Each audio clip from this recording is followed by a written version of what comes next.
Okay, तो देखो, सबसे पहले आपको पता होना चाहिए थर्मोकेमिकल इक्वेशन का मतलब क्या है। तो चलो देखते हैं थर्मोकेमिकल इक्वेशन।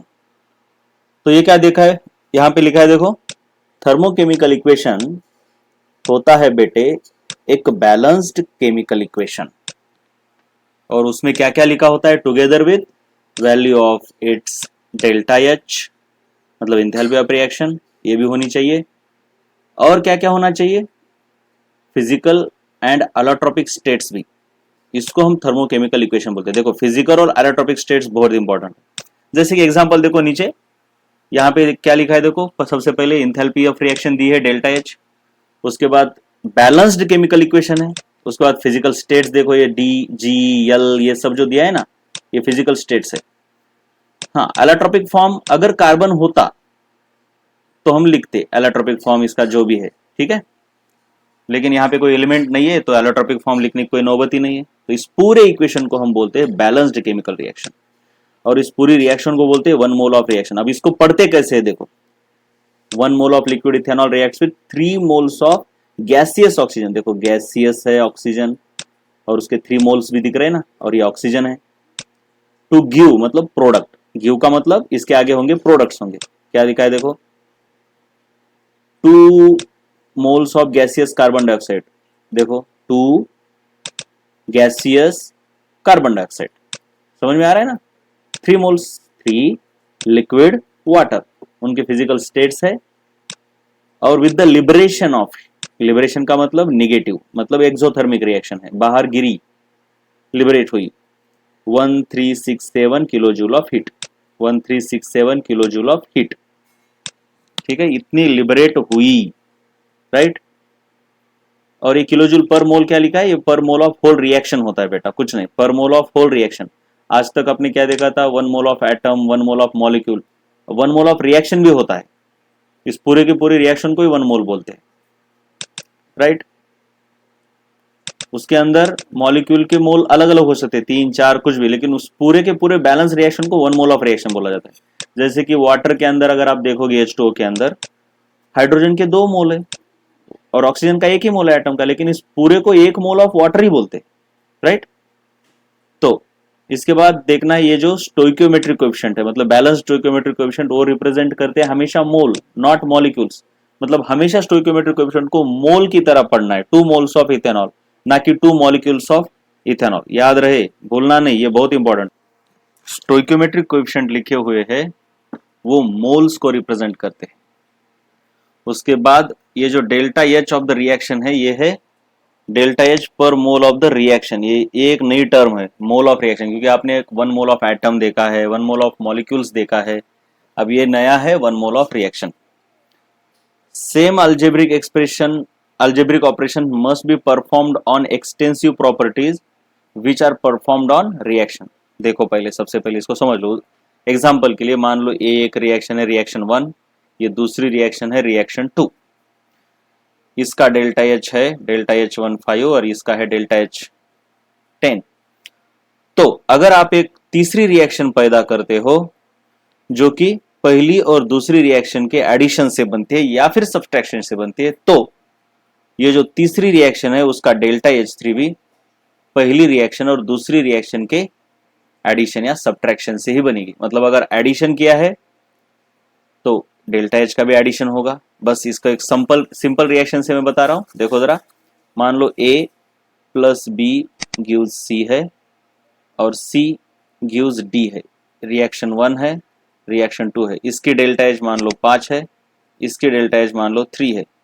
तो मैं एक तीसरी रिएक्शन बना रहा हूं जो कि है A plus B gives D। अगर आप आराम से देखोगे तो ये 1 और 2 को ऐड करने के बाद ये तीसरी रिएक्शन आती है। यानी मैं क्या लिख पा रहा हूं, तीसरी रिएक्शन यानी पहली रिएक्शन और दूसरी रिएक्शन का एडिशन ही है। तो इस रिएक्शन का डेल्टा H अलग से निकालने की जरूरत नहीं है, इसका डेल्टा H डायरेक्टली निकाल सकते हो। वो होता है डेल्टा H1 और डेल्टा H2 का एडिशन। और अगर ये सब्ट्रैक्शन होता तो यहां भी सब्ट्रैक्शन होता। खैर यहां पर एडिशन है इसलिए मैं एडिशन ही कर रहा हूं। हो गया काम। तो तीसरी रिएक्शन का डेल्टा H होगा 8। अगर मान लो तीसरी रिएक्शन आप ऐसे पैदा करते हो, कैसे? पहली को 2 से मल्टीप्लाई करना पड़ रहा है, दूसरी को 3 से मल्टीप्लाई करना पड़ रहा है और उसके बाद उनको ऐड करना पड़ रहा है, तो ऑफकोर्स डेल्टा H3 भी उसी तरीके से, उसी हिसाब से ऐड या सब्ट्रैक्ट होगा। उसी तरीके से आप डेल्टा G को भी उसी तरीके से लिखेंगे। जो ऑपरेशन आप रिएक्शन के साथ कर रहे हो वही ऑपरेशन आप एक्सटेंसिव प्रॉपर्टीज के ऊपर कर सकते हो। एक्सटेंसिव प्रॉपर्टीज ए होती है, change in extensive property, right. अब हमेशा याद रखना है, जब भी आप रिएक्शन को रिवर्स कर देते हो तो डेल्टा H की वैल्यू भी रिवर्स हो जाती है।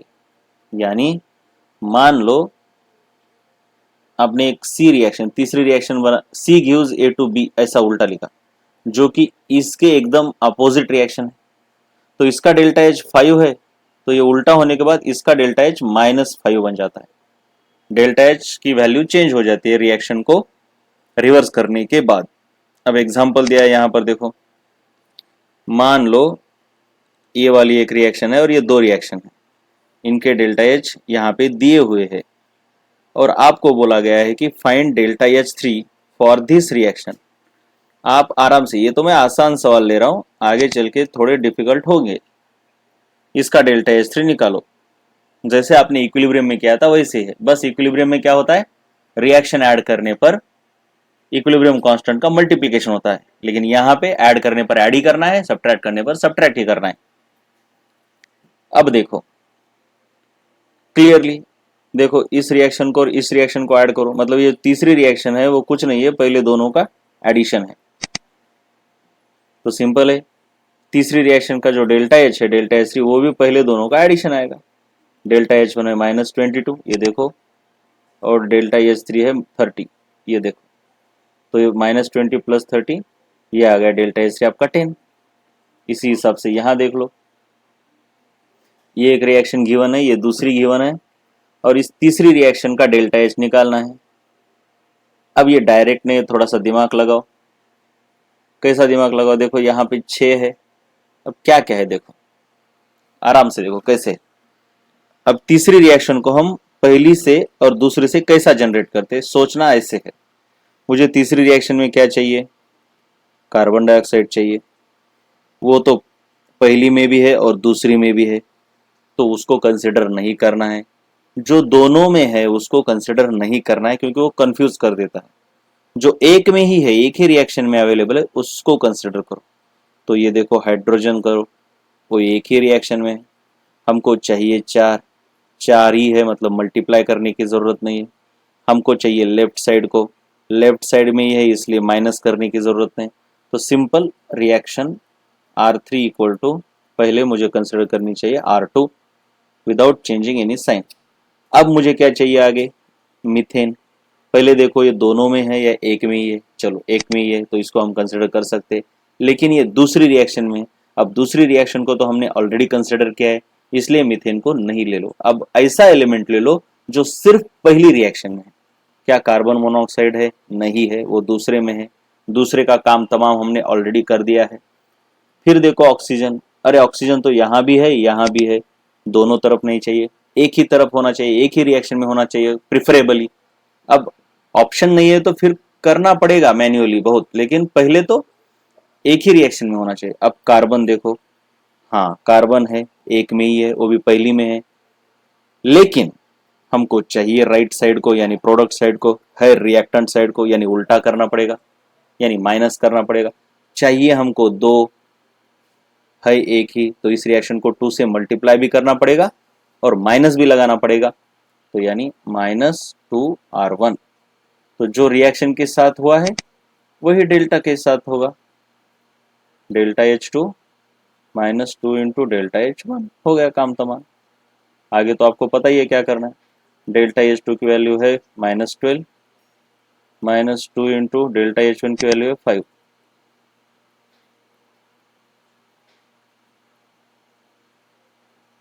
राइट, जो भी यूनिट है यहां पर अगर किलो जूल होगा तो ये भी किलो जूल में आएगा। अब शुरू होता है बहुत इंपॉर्टेंट पार्ट, जिसको हम देखेंगे नेक्स्ट वीडियो में, राइट।